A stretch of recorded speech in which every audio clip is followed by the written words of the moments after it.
হাফসাব কিন্তু প্রচুর ভয় পাচ্ছে। হাফসাব ভয়ের গেছেন আপনি। এই যে ভাই, ভাই এদিকে আসেন, কত কথা বলবো আপনার সাথে। হ্যাঁ হ্যাঁ, একটু চাইছিলাম, একটু দূর থেকে আসছি তো, আমাদের বাসা তো অনেক দূরে, নদী কাছে নাই, তো ঘোরার জন্য আসছিলাম আর কি, জুমার দিন উপলক্ষে একটু ঘুরতে চাইছিলাম। ঘোরা যাবে একটু? এই তো আশপাশে একটু ঘোরার জন্য আর কি, কোথাও যাব না। আপনাকে কিছু টাকা দেবো আর কি। আপনাকে সমস্যাটা আপনার হাদিয়া দেব। হ্যাঁ হ্যাঁ,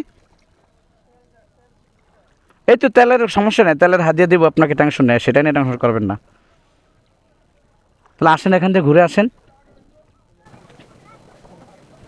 তো সম্মানিত দর্শক, আমরা অনেক দূর থেকে আসছি, দেখি একটু ঘুরতে উঠবো, যে নদীর অনুভূতিটা একটু নেব, সাথে আপনাদেরকেও নেব, কেমন লাগে জানাবেন। আসলে অনেক দিন হচ্ছে ওঠি না লঞ্চে, ওঠা তো সাধারণত ওঠা ওঠে, বাট এই সামান্য ছোটো নৌকা, ডিঙ্গি নৌকা মনে বলে, হ্যাঁ এগুলাকে, এই ডিঙ্গি নৌকা দিয়ে ঘোরার মজাটা আজকে একটু ইয়ে করব, অনুভব করব, সাথে আপনারাও অনুভব করবেন, আপনাদের সাথেও বিষয়টা শেয়ার করব। আসলে ডিঙ্গি নৌকাতে ঘোরার অনুভূতিটা কী, সেটা তেমন সম্ভব হয় না সাধারণত ওঠার। আজকে ভাইকে পেয়েছি, দেখি কেমন লাগে, আপনারাও সাথে থাকবেন ইনশাল্লাহ। এই হচ্ছে আমার সাথে হাবেশ সাহেব, ওই হাবেশ সাহেবকে আমি সাথে নিয়ে নিয়েছি, মানে দূর থেকে আসছি, তো এই হাবেশ সাহেবের সাথে পরিচয় আছে, তো ওনাকে বললাম যে আপনিও চলেন, আমরা একসাথে একটু ঘুরে আসি।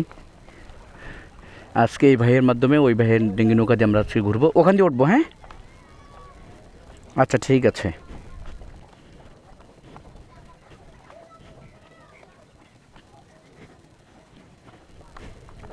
ভাই ভয়ই লাগছে, আল্লাহ জানে। ভাই ভাই, দুজন উঠতে পারবো তো, সমস্যা নেই তো? ভয় লাগে বুঝছেন, এগুলো তো সাধারণ উঠি না তো।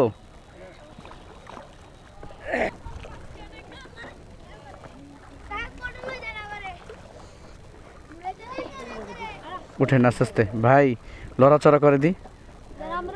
হাফসাব কিন্তু প্রচুর ভয় পাচ্ছে। হাফসাব ভয়ের গেছেন আপনি। প্রচুর লড়তেছে ভাই, আমার তো ভয় লাগতেছে। দুইটা বসেন। হ্যাঁ আমি উঠবো ভাই, উঠবো। এটা তুই নড়াচড়া করতেছে প্রচুর। ভাই আমি বসবো কোথায়? এই জায়গায় বসলে ভালো হবে। এই জায়গায় বসলে না, নাকি এখানে বসবো? না, এই জায়গায় বসলে মিশিং মানে চালাইতে পারবো না তো। কাইতে হয়ে যাচ্ছে ভাই, তুমি সমান মাঝখানে বসো ভাই, মাঝখানে বসো। ও কি হয় আপনার? ও কি হয় ভাই? ও কি হয় আপনার? তুমি কি হও ওনার? ও বাড়ির ধারে ভাই।